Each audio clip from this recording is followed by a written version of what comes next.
Estamos de volta para falar das incumbências dos estabelecimentos de ensino. Estamos falando então das escolas, das universidades, mas vamos direto para as escolas de educação básica. É o que conta para o nosso concurso. Artigo 12 da LDB. Os estabelecimentos de ensino, respeitadas as normas comuns e as dos seus sistemas de ensino, terão incumbência de. Então, sabemos que os estabelecimentos podem se organizar dentro da lei, ela respeita essas normas comuns e as normas dos estados e dos municípios. Elas não têm essa liberdade toda, né? Sabemos disso. E quais são as incumbências, então, das escolas, dos estabelecimentos de ensino? Primeiro, elaborar e executar sua proposta pedagógica. Opa, elaborar e executar proposta pedagógica, o que que é isso? Isso aqui, gente, é o PPP, proposta pedagógica, plano, na verdade, qual o nome do negócio, gente? PPP, projeto político, nossa, falhou assim do nada. Projeto político, pedagógico, isso tudo é a mesma coisa, tá bom? E é obrigatório. Todas as escolas têm a obrigação de elaborar e executar essa proposta pedagógica, que é o PPP. Administrar seu pessoal e seus recursos materiais e financeiros, obrigação das escolas, tem essa obrigação de fazer essa administração de pessoal e de recursos.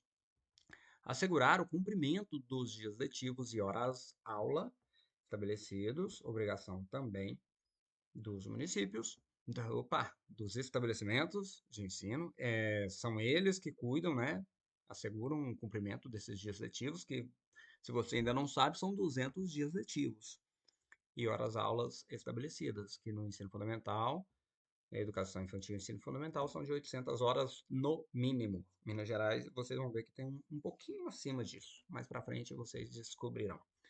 Velar pelo cumprimento do plano de trabalho de cada docente. Quem tem que fazer cumprir isso, garantir o cumprimento desse plano de trabalho. Plano de trabalho, o que é plano de trabalho, professor? É o plano de aula, tá bom? É plano de aula. Quem tem a obrigação de velar pelo cumprimento desse plano de aula é a escola. Hoje a gente sabe que em Minas Gerais há um plano de curso que ele já vem pronto. Aí você pode, no máximo, acrescentar coisas a ele. Não pode modificar, mas aí o cumprimento desse plano de curso estabelecido para cada docente precisa ser velado, ou seja, garantido, supervisionado. Vamos usar a palavra que o pessoal gosta, mas não esqueça, velar pelo cumprimento do plano de trabalho de cada docente, obrigação das escolas. E aqui está dizendo, na verdade, estabelecimentos de ensino. E é assim que a gente vai tratar. Outra obrigação dos estabelecimentos de ensino, prover meios para a recuperação dos alunos de menor rendimento. Olha só, é aqui que muitas vezes a banca adora te sacanear. Não é sacanear, professor. A banca adora fazer pegadinha. Quem provém os meios para a recuperação dos alunos de menor rendimento é a escola, ou seja, são os estabelecimentos de ensino. Presta atenção, estou falando vai interar 3 vezes agora. Prover os meios para a recuperação dos alunos de menor rendimento. Por que eu estou repetindo? Já já você vai entender. 6. Articular-se com as famílias e a comunidade, criando processos de integração da sociedade com a escola. Obrigação de quem? Dos estabelecimentos de ensino. Ela que faz essa articulação com as famílias e a comunidade para criar esses processos de integração maravilhosos que existem, que deveriam, se não existe, deveriam existir entre a sociedade e a escola. Outra obrigação dos estabelecimentos de ensino é informar pai e mãe, conviventes ou não, deixando claro isso. A escola tem a obrigação de trazer essa informação que eu vou falar aqui para o pai e a mãe do aluno, sendo ele convivente ou não com os filhos. E, se for o caso, os responsáveis legais sobre a frequência e rendimento dos alunos, bem como sobre a execução da proposta pedagógica. Aqui cabe atenção. A escola tem então que trazer essa informação aos pais, correto? Quais informações? Sobre a frequência e rendimento dos alunos, no caso, os filhos destes. Porém, se o responsável ou os responsáveis legais não forem o pai e a mãe, aí não, aí obviamente a obrigação do Estado não entra em contato com o pai e a mãe. Gente, eu estou pegando todas as possibilidades aqui de todas as bancas. Uma banca faz uma questão lá cheia de pegadinha, dizendo que o pai conta aquela historinha, como você já sabe que banca às vezes cria historinhas, que o pai abandonou o filho, a mãe não colocou o nome no registro, mas depois de 20 anos, aí a mãe ficou a única responsável legal. Essa mãe, sei lá, falei 20 anos, exagerei, depois de 5 anos, essa mãe passou a responsabilidade para a avó, e a avó se tornou representante legal da criança. Quem vai receber essas informações aqui, ó? Os pais que não têm nenhum respaldo mais, eles não são mais responsáveis pela criança? Lógico que não. No caso de. O normal é isso, né? Do pai e a mãe serem os responsáveis pela criança, mesmo que estes não convivam com os filhos, supondo o marido separou da esposa, o filho mora com a esposa, ou a filha mora com a esposa, e o pai está ali presente, mas não convive. Ele cumpre as obrigações dele, então ele também tem direito de receber essas informações sobre frequência e rendimento dos alunos. Agora, a partir do momento que o pai e a mãe, independentes se moram ou não com os filhos, tá? E independente se moram ou não com os filhos, não tem mais essa guarda legal da criança, aí os responsáveis é que vão receber essas informações sobre rendimento e frequência desses alunos. Ficou claro? Eu não consigo explicar de uma melhor forma, não. É sempre o responsável legal, seja ele pai ou mãe, convivente ou não, tá? Com o aluno que recebe essas informações da escola, dos estabelecimentos de ensino, sobre frequência e rendimento destes, tá bom? E também, claro, sobre a execução da proposta pedagógica, que é o projeto político pedagógico, o PPP. Continuando. Outra obrigação das escolas, notificar ao Conselho Tutelar do município a relação dos alunos que apresentem quantidade de faltas acima de 30% do percentual mínimo permitido em lei. Presta atenção nisso aqui. Isso aqui é número. Banca gosta de número. A escola é que notifica ao Conselho Tutelar, por meio da sua direção, claro, ou coordenação.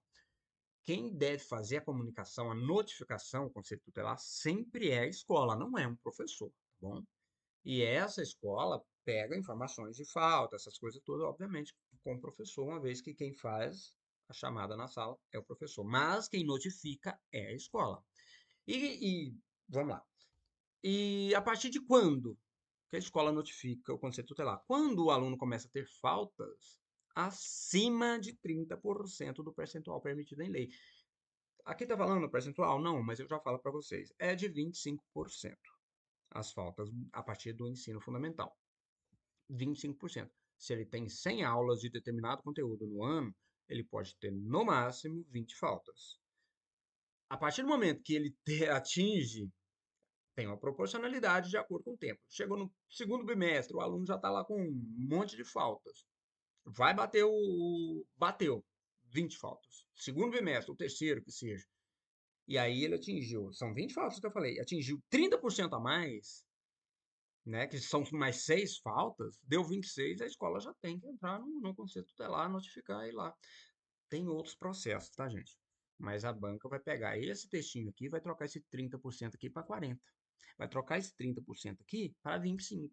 E você não vai errar, tá bom? Porque o 30% de faltas acima, né? 30% de faltas no geral, não. É 30% acima do percentual permitido em lei, que eu já adiantei para vocês aqui que é 25%. Essa informação nem cabia aqui. O que você precisa saber isso. A escola é quem notifica o conselho tutelar, não é os professores. No caso, os profissionais da educação. Quem notifica são as escolas, obviamente por meio do seu representante, que é a direção ou coordenação. Mas só, segundo a LDB, a partir de 30% de falta acima daquele percentual que eu já falei, que é o mínimo, que é o máximo permitido em lei, que é de 25%. Se tiver dúvida, volte e me pergunte isso depois, tá bom? Da melhor forma que eu pude, eu expliquei aqui. Outra obrigação das escolas, dos estabelecimentos de ensino, promover medidas de conscientização, de prevenção e de combate a todos os tipos de violência, especialmente, fique atento nas palavras, especialmente a intimidação sistemática ou bullying no âmbito das escolas. Então é isso. As escolas elas têm que promover medidas de conscientização, não importa a forma, tem várias, né? De prevenção, de combate a todos os tipos de violência, em geral. Especialmente, quer dizer, tem que dar uma atenção especial, e ela, por lei, está dizendo que precisa fazer isso, uma atenção especial a essa violência chamada de bullying, que aqui na lei trata-se de intimidação sistemática. Cada texto trata o bullying como de uma forma, embora é tudo a mesma coisa, intimidação sistemática, violência contínua, e aí a gente depende do texto. Mas em geral, o bullying precisa ser combatido em especial, ou seja, combate todos os tipos de violência, mas dá uma atenção especial ao bullying para que se promova medidas de conscientização e de prevenção ao combate dele. 10. Estabelecer ações destinadas a promover a cultura da paz nas escolas. Não tem como errar uma questão dessa, né? Claro que a escola tem que fazer isso, fazer essas ações para promover a cultura da paz. Outra coisa, promover ambiente escolar seguro, adotando estratégias de prevenção e enfrentamento ao uso ou dependência de drogas. Isso aqui é obrigação, não é só das escolas, mas na LDB, como trata da educação, a gente está falando disso aí.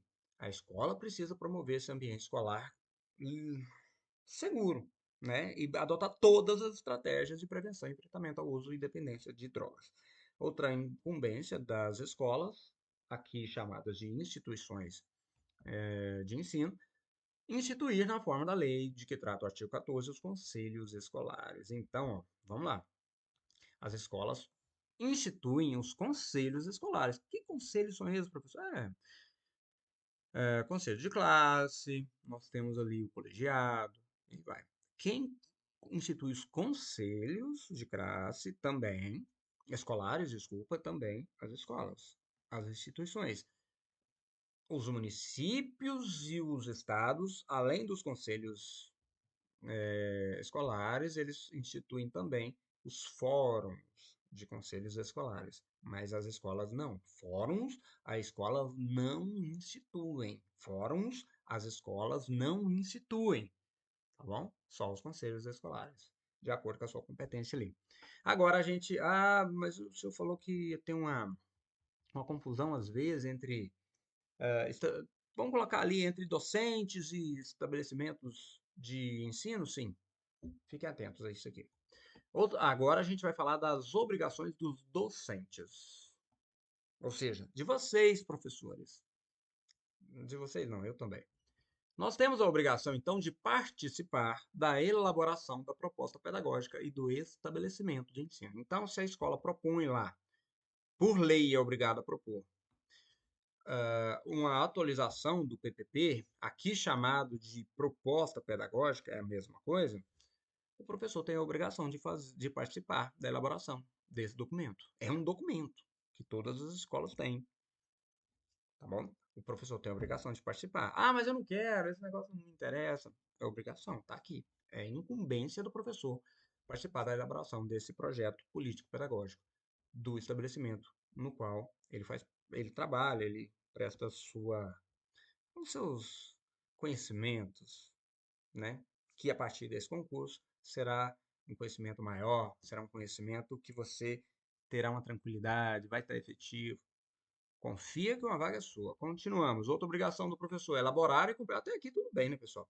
Fazer parte, participar. Ele não elabora, presta atenção. Ele não elabora o PPP, ele faz parte, ele participa da elaboração. Vou voltar aqui, ó. Tá no município aqui, pra você. Município não, eu tô ficando doido. Voltar aqui nos estabelecimentos de ensino, ó. Quem elabora o PPP e executa é a escola. Mas quem participa, quem tem a obrigação de participar também, né? Também os docentes. Viu a diferença? Parece a mesma coisa, mas não é. Não cai em pegadinha de prova. Participa da elaboração, professor. Quem elabora e executa, escola. Estamos falando do PPP, aqui chamado de elaboração. Opa, aqui chamado de proposta pedagógica. Continuamos.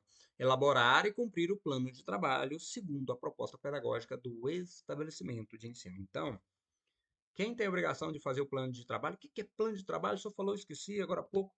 É aquele plano de aula, tá bom? Aquele bonitinho. Quem elabora o plano de aula, plano de curso hoje, como eu disse, é bom repetir que você vai martelando na cabeça, não esquece. Hoje em Minas há um currículo referência de Minas Gerais, que é o plano, e vem lá no currículo referência o plano de curso. Você não pode mexer, você pode aumentar, você pode colocar ali de acordo com a sua região algumas coisas, não pode tirar nada dali. Tem que trabalhar aquilo. Mas além daquele, tem também o plano de aula, né? E aquele plano de aula é isso aqui, ó. Quem elabora o plano de aula? O professor, lógico, o docente. E quem cumpre, se você elaborou, e quem tem que cumprir aquele plano de trabalho? Professor, claro. E ele vai fazer um plano de trabalho de acordo com a orelha dele? Óbvio que não, ele tem que seguir a proposta pedagógica da escola e, nos últimos tempos também, os planos de curso, a BNCC, que estão disponíveis. Ah, mas e aí? Espera aí, gente, eu estou voltando muito aqui, eu estou querendo fazer um paralelo aqui com o estabelecimento de ensino. Então, ó, os estabelecimentos administram o pessoal, o recurso financeiro, e asseguram. Ah, não, tá aqui, ó. Ele vela pelo cumprimento do plano de trabalho de cada docente, né? A escola. Mas cada docente elabora e cumpre esse plano de trabalho aqui, mas obviamente que a escola vai ficar no pé dele ali perguntando onde que está o plano de aula dele. É obrigação dela, por lei. Zelar, agora não é velar, não. Velar é só lá nas instituições de ensino. Aqui é zelar pela aprendizagem dos alunos. O professor tem a obrigação de zelar pela aprendizagem dos alunos, tá bom? 4. Outra incumbência do professor, estabelecer estratégias de recuperação para os alunos de menor rendimento. Puta vida, o que eu vou arrumar aqui? Chora, chora não. É o seguinte, lembra que eu dei um destaque gigante lá para quando eu falei das escolas? Olha a diferença do texto, ó. Os professores eles estabelecem estratégias de recuperação para os alunos de menor rendimento. Show? Show. E mas aí você pode fazer uma confusão com a escola, com a instituição de ensino, que essa provém meios. Eu vou ter que botar isso num exemplo prático, ó. As escolas provêm meios, as escolas, as instituições de ensino provêm meios para a recuperação dos alunos. Ah, repito, repete comigo aí, ó. As instituições provêm meios para a recuperação dos alunos de menor rendimento. E os docentes, o que que os docentes fazem? Eles estabelecem estratégias de recuperação para os alunos de menor rendimento. Entendeu? Quem provém essas estratégias de recuperação são as. Quem provém os meios, desculpa, de recuperação para os alunos de menor rendimento são as instituições de ensino. E quem estabelece essas estratégias de recuperação são os docentes, tá bom? Estabelece são os docentes. Quem provém meios, as instituições. Aí, vamos tentar botar um exemplo prático aqui, ó. Conselhão de classe, supondo que ele funcione. O conselho de classe está dizendo assim, ó, aluno X, aluno Y, professores, vários professores disseram, ah, não desenvolveu comigo, não consegui atingir esse aluno, não funcionou. Aí as escolas perguntam a esses professores, quais as estratégias de recuperação para esse aluno que não rendeu? Quais são as suas estratégias, professor? Ah, professor, poxa, esse aluno está com dificuldade de leitura, interpretação. A gente precisa, então, prover algum meio de recuperação baseado nessa dificuldade de interpretação de texto. Ele precisa ler mais. Então, a gente precisa dar condições para que ele desenvolva, lendo mais. Como é que a gente vai fazer isso? Ah, vamos colocar um professor de reforço. Um professor que dá para trabalhar, reforçando, trabalhando a alfabetização, embora ela esteja atrasada nesse aluno. Isso aí é estabelecer estratégias de recuperação. Agora, aí a direção da escola fala, ah, não, perfeito. E o que mais? Ah, podia fazer uma apostila adaptada ali para mais enfatizando a alfabetização do que propriamente outras coisas para esse aluno aprender a ler. Beleza, bela estratégia. Então, você, querido professor, que estabeleceu essas estratégias de recuperação para esses alunos de menor rendimento, vai lá e imprime essas apostilas para ele. Ah, lógico que não, né? Quem provém esses meios, aí é obrigação das instituições de ensino, aqui chamadas por mim, não, no documento, estabelecimentos de ensino, e por mim, carinhosamente, de escolas. Deu para ver a diferença? Quem estabelece a estratégia são os professores e quem provém esses meios, aí o professor vai lá, estabelece a estratégia, cria o documento, entrega na mão da escola, a escola vai imprime aquele documento, já que entrou em comum acordo que uma apostila ali, um trabalho mais próximo vai ajudar. Viu, né? Última vez, não vou falar disso de novo. Quem provém meios de recuperação? Escolas. Quem estabelece estratégias? Profissionais da educação. No caso aqui, os docentes. 5. Obrigação dos docentes: ministrar os dias letivos e horas-aulas estabelecidos, horas-aula estabelecido, além de participar integralmente, fique ligado, porque na prova eles mudam isso para parcialmente, numa facilidade que você nem imagina, integralmente, dos períodos dedicados ao planejamento e à avaliação e ao desenvolvimento profissional. Sabe o que é isso aqui? Para você que não está conseguindo ligar, o que é isso aqui? O período dedicado ao planejamento e avaliação e ao desenvolvimento profissional? Isso é módulo, pessoal. Aquele módulo que você tem que cumprir dentro da escola e fora da escola. Você sabe muito bem do que eu estou falando. Você é professor que eu sei. Outra obrigação dos docentes: colaborar com as atividades de articulação da escola com as famílias e a comunidade. Outra chance de você cair em pegadinha. Só que aqui não. Aqui você não cai em pegadinha, não. O professor, ele colabora com essas atividades de articulação da escola com as famílias e a comunidade. Ele colabora, presta atenção, ele recebe os pais, ele cumprimenta, ele explica, ele bate papo, ele toma um café junto, eles fofocam. Ele está colaborando com essas atividades de articulação da escola. Mas quem tem a obrigação de articular com as famílias, segundo a LDB, é a escola. Então, quem vai promover encontros de pais, com pais e mestres, é a escola. Agora, aqueles mestres, obviamente, precisam estar ali colaborando com essas atividades de articulação. Não dá erro, né, pessoal? Viu a diferença entre instituição e docente? É, sutil, né? Passível de cair em pegadinha, né? Mas você não vai cair, não. Pode ficar tranquilo. A recomendação é que você leia novamente isso aqui. Você vai ver esse vídeo, ler isso aqui, fazer questões e voltar a ler mais uma vez. E, se possível, na hora da revisão, você coloca na velocidade 1,5 aqui no YouTube, ou sei lá, até mais, se você tiver, na hora da revisão, você vê de novo, antes da prova, tá bom? Continuamos.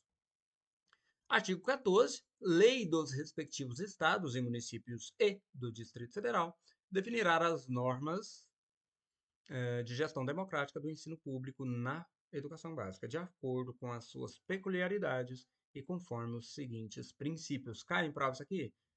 Todo dia. Todo dia tem uma prova caindo questões do artigo 14 da LDB, que trata da gestão democrática. Por que que cai tanto, professor? Porque é bom de fazer questão disso, é fácil fazer questão disso, e muita gente erra porque ele não vivencia na prática o que vai aparecer aqui na sua aula. Mas isso aqui não vem ao caso. Eu já falo, uma das estratégias para você ser aprovado é esquecer que você trabalha dentro da escola. Esquecer o que acontece na realidade e tratar do que acontece na legislação. A questão de prova, ela pode até colocar um cenário dentro de um ambiente escolar, ali tentando simular um ambiente, simular uma realidade. Mas o que vale é o que está na lei. E o que está na lei é o que cai na prova e é o que vale para a sua resposta. Vamos lá, então. Artigo 14 trata da gestão democrática nos estados, Distrito Federal. Por quê? A lei, presta atenção, quem regulamenta é a lei. Cada estado, a lei estadual. Cada estado coloca a sua lei, as suas resoluções tratando da gestão democrática. Cada município também. Obedecendo essa daqui? Óbvio, mas eles criam, e o Distrito Federal também, cria essas normas, define essas normas de gestão democrática. Por exemplo, em Minas, há eleição de direção, que não, vamos deixar claro que não é a única forma de gestão democrática. Até porque a gestão democrática de verdade é aquela que acontece no dia a dia da escola. Aquele momento de eleição é um momento só. Há estados que não há essas eleições. E a eleição de direção não necessariamente garante. Presta atenção. A eleição de direção não necessariamente garante gestão democrática. Ela garante uma etapa democrática de escolha de pessoas que vão dirigir aquele estabelecimento. Mas a gestão democrática das escolas acontecem no dia a dia. É assim que funciona. A lei está tratando disso aqui. A gente está colocando uma realidade para você não cair em pegadinha de prova. Vamos lá, então. Quais são os princípios da gestão democrática? Primeiro, participação dos profissionais da educação na elaboração do projeto pedagógico da escola. Lembra lá, no artigo 13, falando que os docentes têm obrigação de participar da elaboração do projeto pedagógico? Então, aqui vai mais além. Aqui fala que os profissionais da educação precisam participar da elaboração desse projeto pedagógico da escola. Projeto pedagógico da escola, professor. Antes não era proposta pedagógica? Eu falei. Projeto pedagógico, projeto político pedagógico, proposta pedagógica, é tudo a mesma coisa. É tudo aquele documento lá, tá bom? Que inclusive trabalharemos sobre ele. Uma aula não, uma ou duas aulas só de PPP, tá bom? Então, todos os profissionais da educação precisam participar segundo as definições dos estados e municípios nessa gestão democrática. Continuamos. Não, continuamos não, vamos lá. Como que esses profissionais participam dessa gestão democrática? Então, temos os conselhos escolares, né? Lembra que eu falei? Temos os conselhos de classe, temos os conselhos. Nesse caso, em Minas, é chamado colegiado. Cada estado dá um nome certinho, colegiado. Isso são formas de gestão democrática impostas pela lei. Outro princípio da gestão democrática é a participação das comunidades escolar e local em conselhos escolares e em fórum dos conselhos escolares ou equivalentes. Precisa ter, então, representantes. A gente sabe que já tem, né? Isso aí faz parte. Esses são os dois princípios principais da, da gestão democrática. Parágrafo 1º, o conselho escolar, órgão deliberativo, leia-se em Minas, como eu disse, colegiado.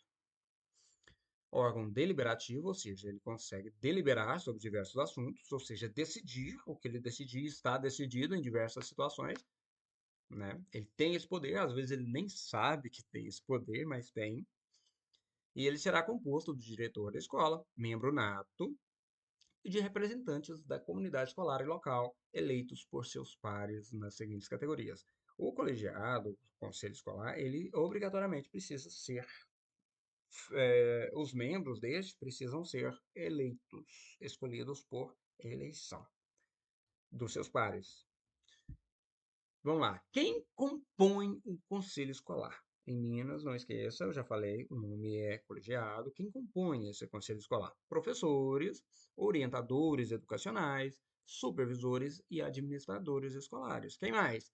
Demais servidores públicos que exerçam atividades administrativas na escola, ou seja, demais funcionários, servidores da escola, estudantes, pais ou responsáveis, membros da comunidade local. Cada estado, cada município regulamenta ali direitinho como é feito esses processos, mas estes têm obrigação de fazer parte. As escolas não podem fazer um conselho, não pode ter um conselho sem esses 5 representantes.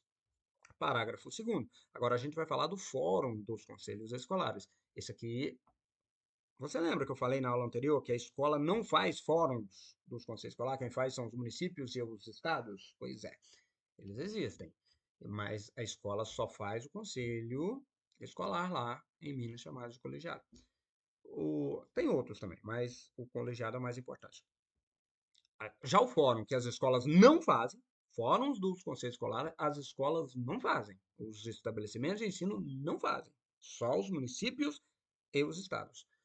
Esses fóruns, no caso aqui está falando um fórum, né, ou fórum, no geral, é um colegiado de caráter deliberativo também, ou seja, decide várias coisas também, que tem como finalidade o fortalecimento dos conselhos escolares e de sua circunscrição, ou seja, da sua região, da sua galerinha ali, e a efetivação do processo democrático nas escolas estaduais, educacionais, desculpa, estou lendo rápido, estou errando, e nas diferentes instâncias decisórias com vistas a melhorar a qualidade da educação norteado pelos seguintes princípios. Ó, nós vemos os princípios aqui dos conselhos escolares, certo? Da gestão democrática. Aqui é princípio de gestão democrática. 2.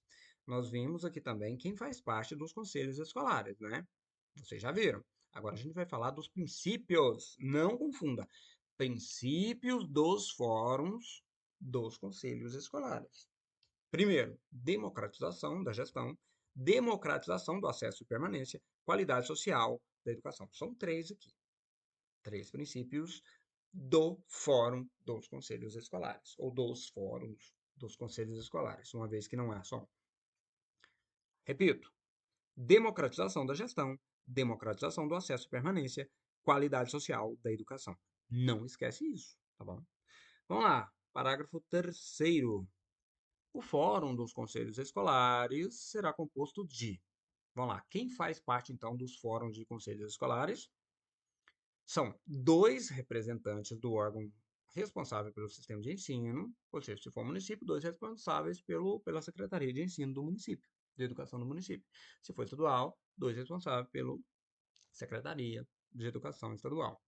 E 2 representantes de cada conselho escolar da circunscrição de atuação do Fórum dos Conselhos Escolares. Então, o Fórum dos Conselhos Escolares, ele tem essa composição aqui, 2 mais 2 aqui, 2 representantes do órgão do sistema de ensino, pode ser municipal ou estadual, já diz. Fórum é municipal e estadual, existe essas duas.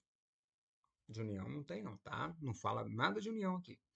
Fórum, você já lembra, opa, fórum é ou município ou estado. E 2 representantes de cada conselho escolar da circunscrição de atuação do fórum. Então, o fórum, vamos imaginar aqui, uma SRE qualquer SRE, de Manhuaçu, por exemplo. Lá, nesse fórum de conselhos escolares, a gente tem os representantes de cada conselho escolar dessa circunscrição, ou seja, da região que essa SRE toma conta. Continuando. Artigo 15. Pessoal, na verdade, vou continuar 30 minutos de aula, dá uma descansada, estica o bracinho, toma água e já volto. Eu também já volto. Grande abraço, até mais.